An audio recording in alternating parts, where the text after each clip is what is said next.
श्री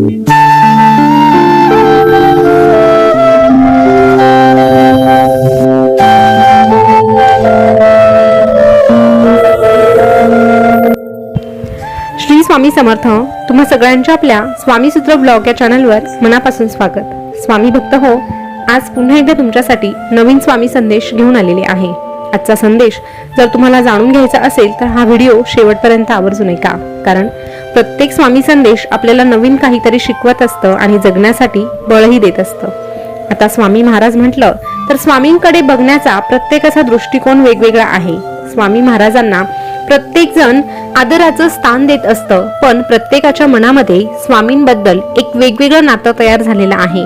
कोणासाठी ती माये माऊली आहे, तर कोणासाठी ती बापाची सावली आहे, कोणासाठी स्वामी सखा आहे, मित्र आहे, तर कोणासाठी स्वामी गुरु देखील आहे.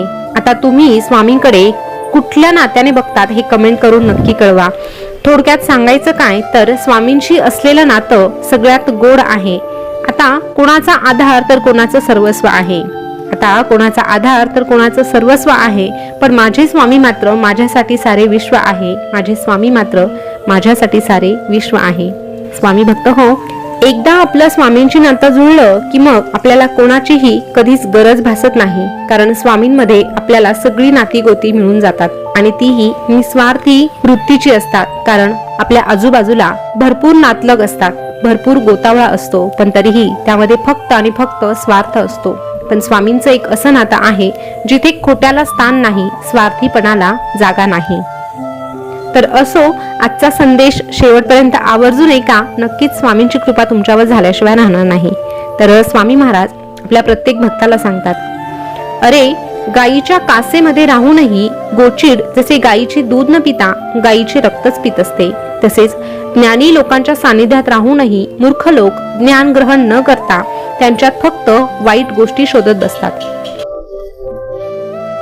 म्हणून अशा लोकांच्या नादी लागण्यापेक्षा अशा लोकांपासून 4 हात लांब राहायला शिक. अरे 1-2 बोलण्यातूनच तुला समजायला हवं की कोण तुला टाळतंय आणि कोण तुझा वापर करतंय. म्हणूनच समजा तुला समोरच्या व्यक्तीकडून कमी प्रतिसाद मिळत असेल तर त्या नात्यापासून अंतर ठेवायला शिक. आणि तरीही तू तुझे प्रयत्न चालूच ठेवत असशील तर मग तुझा स्वाभिमान खूप स्वस्त आहे असं समजायला हरकत नाही. नात्यामध्ये, मैत्रीमध्ये झुकणं नेहमीच नम्रतेचं लक्षण मानलं जातं, पण जिथे तुझा आत्मसन्मान गमवावा लागत असेल, स्वाभिमान तुला सोडावा लागत असेल, ते नातं काहीही कामाचं नाही. सांगावं त्यालाच जो कुणाला सांगणार नाही, सांगावं त्यालाच जो कुणाला सांगणार नाही, मागावं त्याच्याकडेच जे देतील स्वखुशीने. आवडून घ्यावे ते जे मिळालं आहे नशिबाने, आणि नाते जोडावे त्यांच्याशी जे निभावतील निस्वार्थी मनाने, निभावतील निस्वार्थी मनाने. एक गोष्ट कायम लक्षात ठेव, कोणी तुझ्या हातातून कुठलीही वस्तू सहज हिसकावून घेऊ शकतो, चोरूनही घेऊ शकतो आणि मागूनही घेऊ शकतो, पण तुझ्या प्रार्थनेतून कधीच कोणी काही हिसकावून घेऊ शकत नाही. म्हणून मनापासून प्रार्थना करायला शिक, मनापासून आमच्या समोर हात जोडायला शिक आणि मनापासून आमच्या समोर नतमस्तक व्हायला शिक. अरे जो आमच्या समोर माथा टेकवतो त्याला कुणासमोरही हात टेकवण्याची गरज पडत नाही, त्याला कुणाचेही पाय धरण्याची गरज भासत नाही. जिंकण्याआधी विजय आणि हरण्याआधी पराजय ठरवून मोकळं होऊ नको. परिस्थिती कधीही बदलू शकते हे लक्षात घे. सुखात उसळू नको आणि दुःखात कोसळू नको. सुखात उसळू नको आणि दुःखात कोसळू नको, कारण वेळ ही कोणाचीही बदलू शकते आणि बदल हा कधीही घडू शकतो. इथे हट्ट, राग, चूक, लालच आणि अपमान अगदी घोरण्याच्या सवयीप्रमाणे आहे.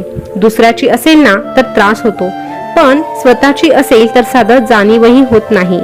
या कलियुगातील लोक देवाची मूर्ती विकत घेताना रुपयाचा भाव करतात आणि तीच मूर्ती घरात आली की देवाकडे कोटी मागतात. खरा अंधार तर असतो मनात आणि दिवा जळतो फक्त देव्हाऱ्यात. अरे खरा अंधार तर असतो मनात आणि दिवा जळतो फक्त देव्हाऱ्यात.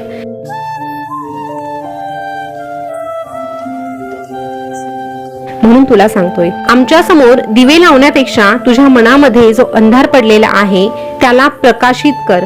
जेव्हा तुझ्या मनामध्ये प्रकाश होतो तेव्हा खऱ्या अर्थाने आमचं तुला दर्शन होतं आणि तेव्हाच खऱ्या अर्थाने तुझ्या जगण्याचा उद्धारही होतो. जीवनात एक नियम कायम ठेव. सरळ बोल, खरं बोल आणि तोंडावर स्पष्ट बोल.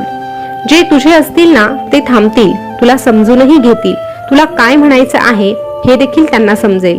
पण जे कामापुरते असतील आणि जे फक्त तुझ्यापासून फायदा उचलत असतील असे लोक मात्र तुझ्याजवळ थांबणार नाही. ते निघून जातील आणि ते जात असतील तर त्यांना जाऊ दे. कारण ज्वारी नसलेली कंस, गर नसलेली फणस आणि कसलीही विचारधारा नसलेली माणसं ना तुझ्या कामाची असतात ना आमच्या सेवेच्या योग्यतेची. ना तुझ्या कामाची असतात ना आमच्या सेवेच्या योग्यतेची. अरे, गरजेपुरती नाती हे आयुष्यभर टिकणारी नसतात. नाती अशी जोड जे तुझ्या सुखात नाही तर दुःखातही तुझ्यासोबत खंबीरपणे उभे राहतील. जिंकल्यावर गोळा होणारी तुझी नसतात. जिंकण्याच्या अगोदर खडतर प्रवासामध्ये तुझ्यासोबत जे असतात ना तेच खऱ्या अर्थाने तुझे असतात. त्यांनाच खऱ्या अर्थाने तुझी काळजी असते. आणि असे लोक जर बोटावर मोजण्या इतके जरी तुझ्याजवळ असतील तरीही त्यांना जपण्याचा प्रयत्न कर. त्यांना कधीही अंतर देऊ नको. कारण तुझ्या सेवेमुळे अशी लोक तुझ्याजवळ पाठवण्याचं काम आम्ही केलेलं आहे. पण त्यांना जपायचं की सोडून द्यायचं हा निर्णय मात्र आता तुझा असणार आहे. म्हणून वेळीच लोकांना ओळखायला शिक.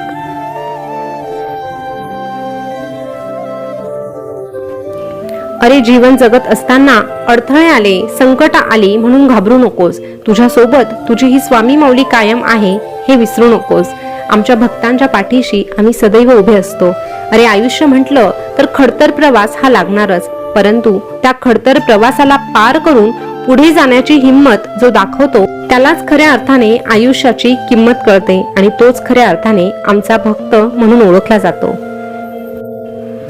अरे, जेव्हा आमचा भक्त धडपडत असताना, संकट येत असताना त्या संकटांना घाबरत नाही आणि धडपडताना माघार घेत नाही, मुखामध्ये सतत आमचं नाव ठेवून पुढे पुढे चालण्याचा प्रयत्न करतो, जो स्वतःची मदत करतो त्याची मदत आम्ही स्वतः करत असतो. त्याचा हातात हात घेऊन आम्हीही त्याच्यासोबत चालत असतो. आणि जेव्हा त्याला तो त्रास असह्य होतो, त्या वेदना सहन होत नाही, तेव्हा आम्ही त्याला खांद्यावरही उचलून घेतो.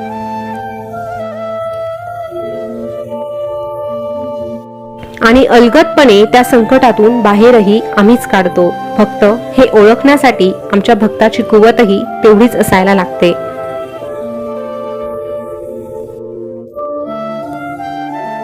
तू हे कधीही विसरू नको की आम्हीच आहोत तुझे गुरु आणि आमच्यापासून होते तुझे अस्तित्व सुरू. आमच्यापासूनच होते तुझे अस्तित्व सुरू. जेव्हा तू आमच्याशी जोडला जातो तेव्हा तुझी परीक्षा होते. पण काही लोक याला दुःख समजतात तर काही लोक या दुःखातही आमची आठवण काढतात आणि या दुःखाला आमची कृपा समजतात. आणि जे लोक या दुःखाला आमची कृपा समजून त्याचा स्वीकार करतात आणि त्या दुःखाशी दोन हात करतात, अशा भक्ताची परीक्षा उत्तीर्ण होण्यासाठी देखील आम्हीच त्या भक्ताला मदत करत असतो.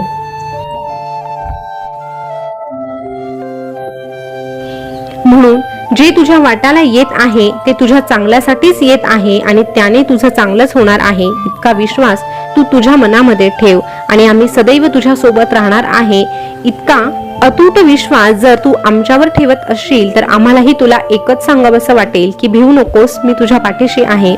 भिवू नकोस, मी सदैव तुझ्या पाठीशी आहे.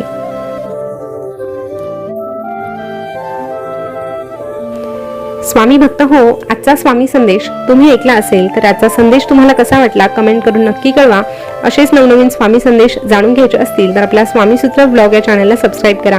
पुन्हा भेटूया नवीन स्वामी संदेश घेऊन. तोपर्यंत स्वस्त रहा, मस्त रहा आणि आपले स्वामी संदेश ऐकत रहा. धन्यवाद.